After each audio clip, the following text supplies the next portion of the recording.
Nasakote sa isinagawang buy-bust operation ng Pasig City Police Station ng Eastern Police District ang isang lalaking drug suspect sa kahabaan ng Barangay Rosario sa Pasig City. Kinilala ang suspect na si alias Nono, 51 anyos, isang welder at residente ng naturang barangay.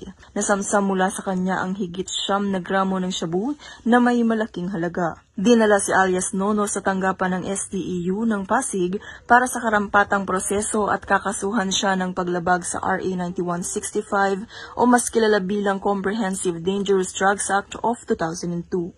Sumailalim din siya sa drug test at medical examination habang ang mga nakumpiskang droga ay isinumite sa EPD Forensic Unit para sa pagsusuri.